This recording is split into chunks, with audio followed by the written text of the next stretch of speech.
So you booked a Disney cruise. Now what?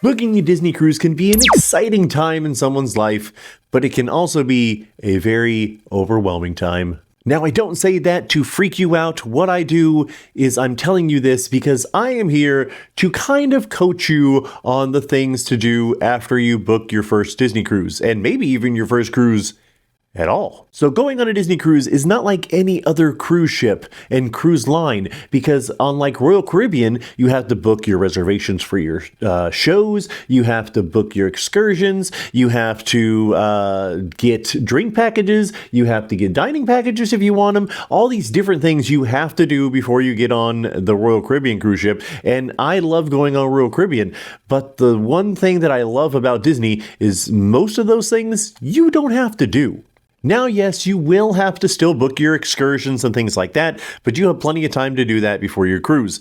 What I'm talking about, you don't have to buy a drink package because all sodas and stuff like that come with it. And if you want an alcoholic beverage, you can purchase that on the ship. There's no kind of drink package that comes along or you can purchase with a Disney cruise. So another thing you don't have to worry about is dining packages, because most of the dining is included on a Disney cruise. When it comes to their specialty restaurants like Palo or Remy or Enchanting, those things you actually have to pay for, but you make reservations to do that, so you don't have to actually buy a dining package. You just go there and you buy whatever meal you want there.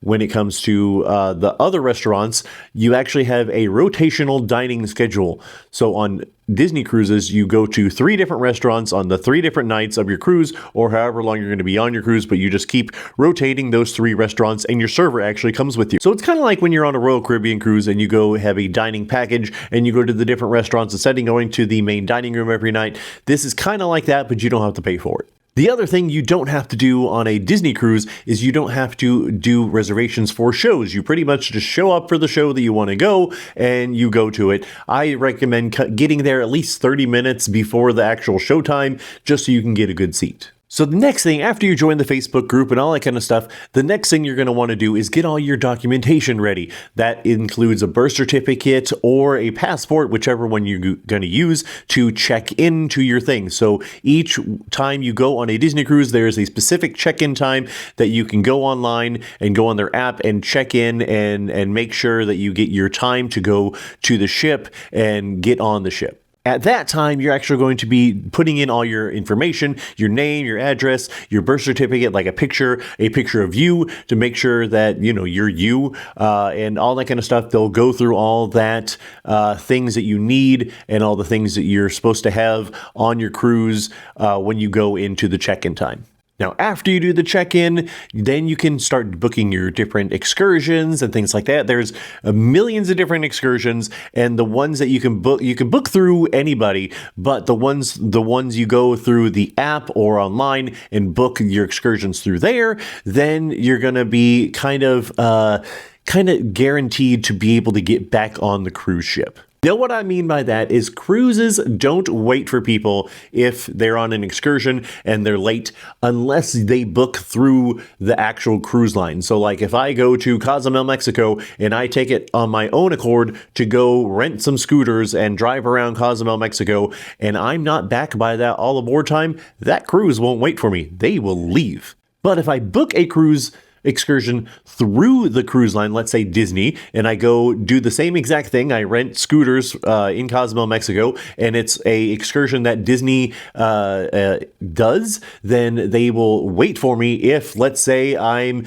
20 minutes late to the cruise coming back to the all aboard time. Disney will actually wait for you, or any other cruise line will wait for you if you book your excursion through the cruise line. Now, why they don't wait for people is because they do incur fines, and they have other things that, they have a lot of other people that they have to worry about getting to and from different places at a certain time. They can't just wait for 1 or 2 people unless, again, they are booked through the cruise line. So it's not the person's fault, it's actually the cruise line's fault, technically, since they're the ones that booked the excursion.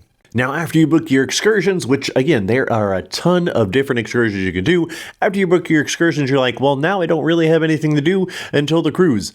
Well, that's right and wrong at the same time. You now have to start packing for your cruise. Now, don't do like me and wait till the very last day to start packing, because I just pretty much know what I'm going to pack, and I don't have that many clothes to pack, so I have to actually wash the clothes before the night before so I can pack the stuff, and I have all my stuff ready to go anyways because I've been doing it for a while. But you actually have to start thinking about the things that you might need or things that you think you might need along the way on your cruise. That's for anything from clothes to sunscreen to sandals to hats to sunglasses to snorkeling gear if you have it, all the way to fans if you have a fan. And there are some things that you can and cannot bring on cruise lines, and anything that you can't bring is going to be on their website. So make sure you go on their website beforehand and see anything that you can't bring, like surge protectors you can't bring. Anything that you can't bring will be confiscated from you at the port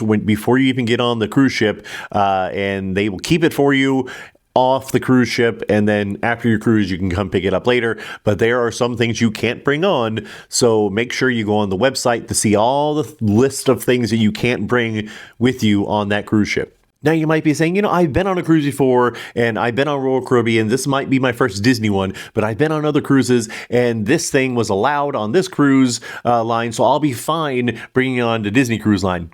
You might be mistaken on some of those things, because sometimes I have made that mistake that I'm like, oh, okay, well, I brought it on the last Royal Caribbean cruise I was on. I'll be fine going and bringing it on the Disney cruise. And some of those things are not allowed. So again, make sure you go on that specific Disney Cruise Line website and go and see what you can and can't bring, because you don't want to bring something and then all of a sudden you're like, well, now I don't have it on my cruise anymore. I don't even have it with me. And now I have to wait to get it back when we get off the cruise ship. So there are other things you have to worry about, like fees that you have to do when you get to the ship, like parking. If you plan on driving yourself, there is parking fee for staying in the parking garage or wherever you're going to park. There are fees that you have to incur. There are places that you can park outside of the cruise terminal itself, and then they'll shuttle you. We don't really do that because we just like getting off the ship and getting in our car and leaving. But there are different fees. It just depends on how long your cruise is, depends on how much the actual parking fee is going to be. So the day has come that you are going to get on your first Disney cruise. Now, what I said before about checking in, there was a time that you picked to check in and go aboard the Disney cruise.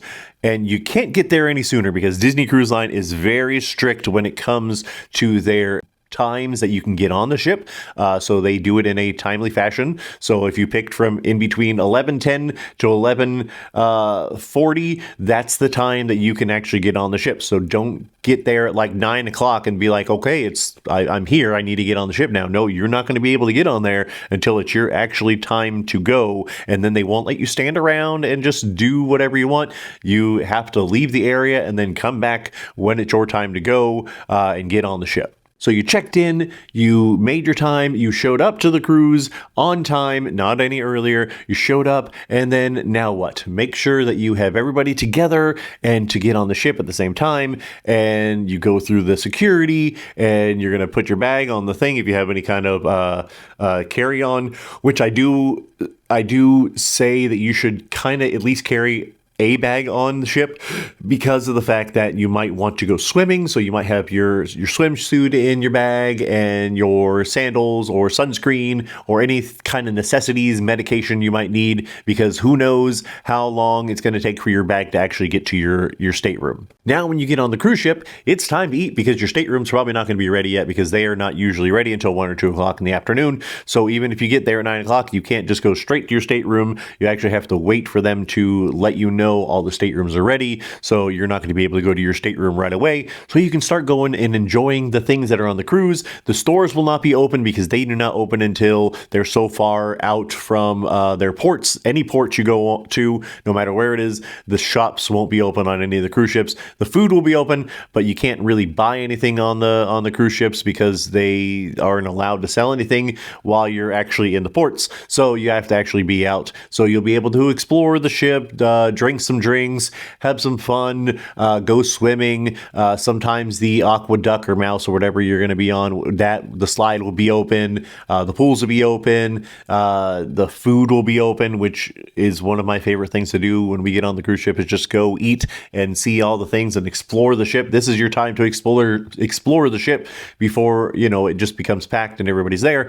And then at certain times, make sure you get on the app, and that will be your guide to then know what's going to be happening on the cruise at certain times, because that is pretty much your key to the world on knowing what's going to happen, all the different shows, all the different events that are happening. Trivia, if you like doing trivia, they have those things on there. You can actually talk back and forth with your people that are on the cruise ship with you, all that kind of stuff. So it's pretty much your necessity to get that app, the Disney Cruise Line app, and get onto it, sign up to their Wi-Fi. You don't have to purchase internet. You can if you want, but you don't have to purchase internet to be able to use their app while you're on the cruise ship. Now, one of my favorite things to do when we go on the cruise ship the first day is the sail away party. It is a time where they have this big show with all the characters and stuff like that, it's when you guys are sailing away, is they put on the show, and it is a lot of fun. It's on the pool deck, and so the pools will be closed while the sail away party is going on. So when that's happening, usually about 4 o'clock or so is when that happens, 4:45.